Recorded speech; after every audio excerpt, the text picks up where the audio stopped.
সদস্যদের না জানিয়ে তিনি আন্দোলনে ঝাঁপিয়ে পড়েছিলেন। নিষেধ করা হলে জানান, আমরা অনেক ভাই বোন পুলিশের শহীদ হয়েছে, আমি কিভাবে ঘরে ফিরি, খেয়ে মরলেও আন্দোলন সফল করে ফিরব। 19 জুলাই থেকে ছেলেটির সাথে কোন রকম যোগাযোগ করতে ব্যর্থ হয় তার পরিবার। জাতীয় দৈনিক ইত্তেফাক এর 4 দিন পর 23 জুলাই জানায় তাকে গুম করা হয়েছে। আতঙ্কিত বাবা মা প্রতিকূল অবস্থার মধ্যেই কুমিল্লা থেকে ঢাকায় আসেন।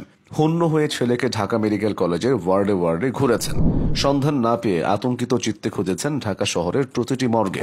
কলিজার টুকরা সন্তানের কোনো হদিস না পেয়ে শঙ্কিত বাবা মা প্রেস ক্লাবের সংবাদ সম্মেলন ডাকেন। দিন 3 পর 27 তারিখ তাকে ডিবি ধরে নিয়ে যায় বলে জানায়।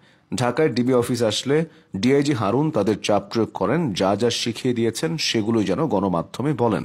বৈষম্য বিরোধী ছাত্র আন্দোলনের অন্যতম সমন্বয়ক সে ছেলেটির নাম আসিফ মাহমুদ। পুরো নাম আসিফ মাহমুদ সজীব ভুইয়া। নির্যাতনের মুখেও গণ আন্দোলনের পুরোটা সময় তিনি সরব থেকেছেন সামাজিক মাধ্যমে। বিভিন্ন সময় ফেসবুক লাইভে এসে আন্দোলনকারীদের দিয়েছেন প্রয়োজনীয় দিক নির্দেশনা। কোটা সংস্কার আন্দোলনের প্ল্যাটফর্ম বৈষম্য বিরোধী ছাত্র আন্দোলনের সমন্বয়ক থেকে ডক্টর ইউনুসের নেতৃত্বাধীন 17 সদস্যের অন্তর্বর্তীকালীন সরকারের যুব ও ক্রীড়া মন্ত্রণালয়ের উপদেষ্টা হয়েছেন তিনি। বসবেন আলোচিত সমালোচিত নাজমুল হাসান পাপনের জায়গা। ছোটবেলা থেকেই তিনি ভদ্র, শান্তশিষ্ট ও পড়াশোনায় মনোযোগী, তবে একরোখা প্রতিবাদী। অন্যায়ের বিরুদ্ধে প্রতিবাদ করতে ভয় পেতেন না। তার ঘরে এখনো সাজানো আছে তাক ভর্তি বই। বাড়িতে এলেই যে তিনি বই পড়েন।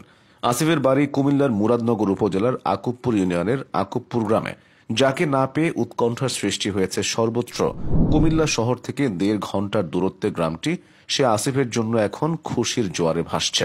আসিফ অন্তর্বর্তী সরকারের উপদেষ্টা মনোনীত হওয়া মাত্রই শত শত মানুষ তার বাড়িতে আসতে শুরু করে। বাজারে ফোটানো হয় বাজি, অনেকে মিষ্টি বিতরণ করেন। গ্রামের বাড়ির মসজিদে দোয়ার আয়োজন করা হয়। জুমার নামাজের পর মসজিদের খতিব আসিফের জন্য দোয়া করেন। গণমাধ্যম কর্মীর ভিড় লেগে যায়। যুব সমাজের পক্ষ থেকে প্রস্তুতি নেওয়া হচ্ছে সংবর্ধনার।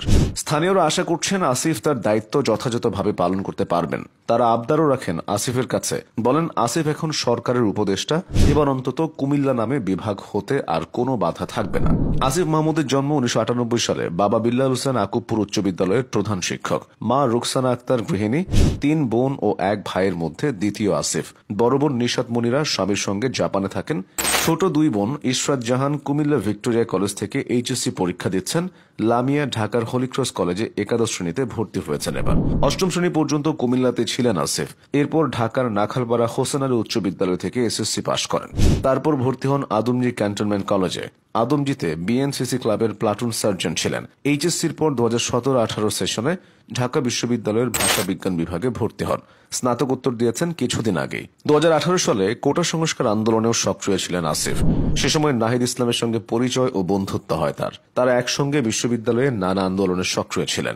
2023 সালে ঢাকা বিশ্ববিদ্যালয় ছাত্র অধিকার পরিষদের প্রথম সম্মেলনে সভাপতি নির্বাচিত হন আসিফ মাহমুদ। তবে 5 মাস পর জুলাইয়ে সংগঠনের কেন্দ্রীয় নেতৃবৃন্দের বিরুদ্ধে গঠনতন্ত্র লঙ্ঘন করে দলীয় লেজুর বৃত্তির অভিযোগ তুলে পদত্যাগ করেন তিনি। 2023 সালের 4 অক্টোবর ডাকসুর সাবেক সমাজসেবা বিষয়ক সম্পাদক আক্তার হোসেনের নেতৃত্বে গঠন করা হয় নির্দলীয় ছাত্র সংগঠন গণতান্ত্রিক ছাত্র শক্তি। আসিফ সে সংগঠনের ঢাকা বিশ্ববিদ্যালয় কমিটির আহ্বায়ক।